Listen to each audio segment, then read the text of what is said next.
I want to be the kind of person that makes a difference. I want to be the kind of person that helps. I want to be the kind of person that gave more than they took at the end of the day.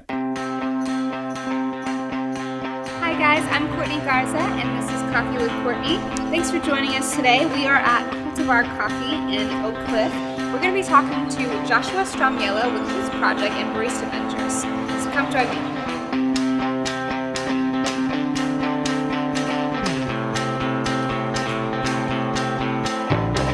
What kind of sets you apart from the other coffee shops in Dallas? What makes it special? The majority of all of our stuff, all of our syrups, all of our chocolate sauce or mocha is all house made. We also have a really good house made almond milk. Is there a drink that everybody seems to order, or what's the top? Probably our most popular, like our special, would be the local honey. So it's just like a regular cappuccino, 6-ounce drink. But we use the espresso over a half-ounce of local Dallas honey to make a little natural sweetness. Cappuccinos are my favorite too, so I can see why everybody loves this. Awesome. Well, on that note, I think I might just take an almond milk cappuccino. Almond cappuccino? How you guys do that? Yeah. Sweet. Thank you. All right.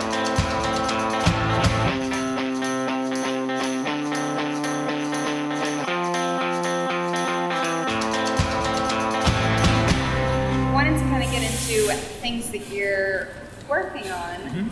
So I want to hear all about Barista Ventures. So explain what it is. Does it have anything to do with coffee? What's the whole deal behind it? When you think of a barista, you think of somebody who's like an artisan. It's somebody who puts passion and their craftsmanship. It's not like we're just building something to specs and then leaving you. We're giving you a piece of work that we believe in. It's actually a combination of investment group and mobile development shop. So there's a fund that we've put together and we've been investing into early stage startups.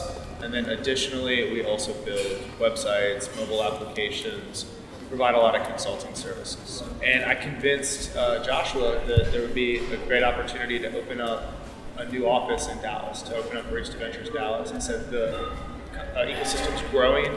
Right now, a lot of people are recognizing that there's unbelievable growth in Dallas. No doubt. A lot of big corporations are moving in for tax benefits, the tech scene's bubbling. So, we ended up coming to an agreement and opening up an office, which will open to the public on May 30th. Well, great. I'm glad you kind of already answered my question of why Dallas. You spoke right to the point of, the economy's just right. It just makes sense for him to move and have a business here. But what exactly sparked this partnership? Did you meet him and you just thought, all right? I'm considered non-technical. I'm not a programmer by nature. So I had to get outside help. And then like a week and a half later, I was having coffee with Josh Sams.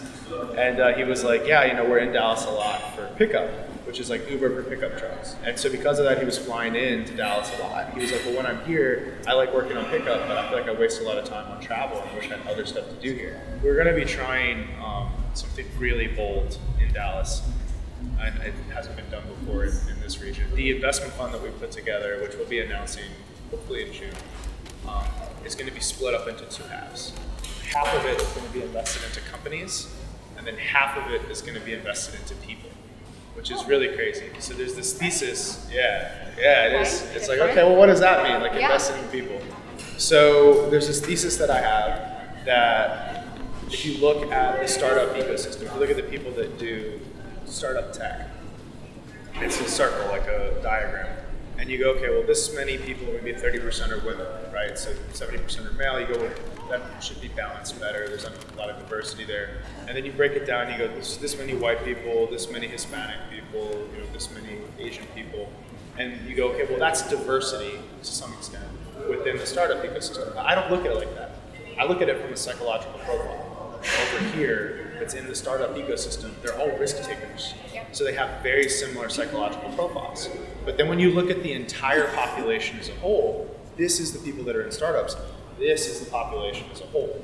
It's this giant circle. And inside that giant circle, you have all these people that will never do a startup. So half of this fund is going to be put aside to identify people with unbelievable ideas and unbelievable talent that might be stuck in a corporate job or might be stuck in a job that's more stable, and say, if you're going to build something, if you're going to have a talent, we'll give you personally a 2-year contract, a 5-year contract, and say this is how much you're going to make at a minimum for the next 2 years, for the next 5 years. So it's going to say talent and collaboration, but we're looking for people that normally would not bring their talent and their skill and their passion to this space because, like I said, the profile doesn't match. No, it opens a whole new door for them. Yeah. And it's stability in a way because it's a buffer. Yeah, so that's new territory. It's uncharted. So it would be, we have this hypothesis that this is going to work, and this is kind of an experiment. And I think every time I do the math on it, every time I look at it, I think it's going to be phenomenal. So what would my goal be in a year? To see that working.